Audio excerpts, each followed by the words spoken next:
जय हिंद, नमस्कार, आदाब दोस्तों। मैं हूं आपका दोस्त अब्दुल और आप देख रहे हैं हिंदुस्तान नेटवर्क न्यूज़। आज इस खबर को लेकर ज़्यादातर लोग चर्चा में रहते हैं। और चर्चा क्या, आखिरकार इस देश के अंदर मुसलमानों के साथ हो रहे अत्याचारों को आवाज़ कोई नहीं उठाता, लेकिन जो उठाता है उसकी आवाज़ बीजेपी सरकार दाब देती है। जैसे कि अभी बड़े संसद में आपने देखा होगा कि दानिश अली को जैसे गाली दी गई थी, लेकिन उसी प्रकार से उन्हें बेइज्जत भी किया गया था।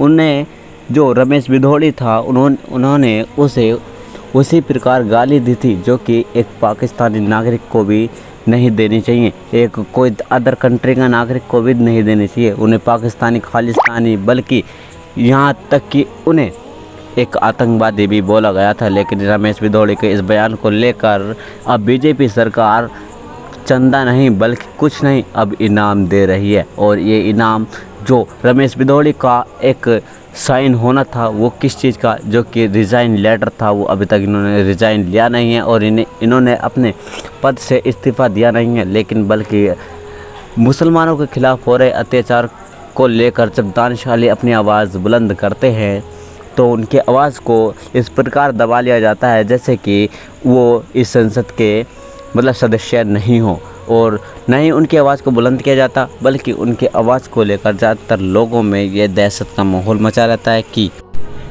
जहां हमारे देश के खिलाड़ी मोहम्मद सिराज, मोहम्मद शमी जैसे तहलका मचा रहे हैं, वो भी अपने आप पर शर्म महसूस करते होंगे कि हम इस देश के अंदर असल में पैदा हुए ही क्यों, जो कि ये देश एक धर्म विशेष के रूप में बना हुआ है।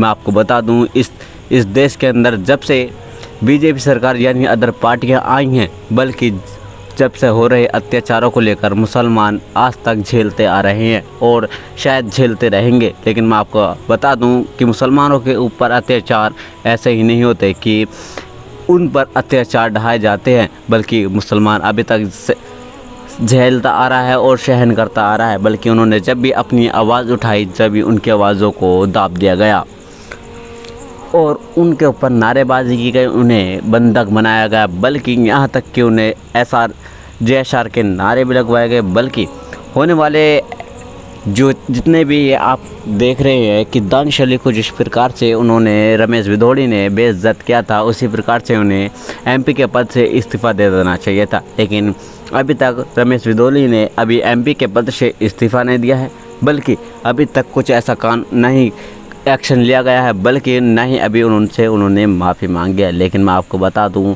रमेश बिधोड़ी आखिर हैं कौन? रमेश बिधोड़ी बीजेपी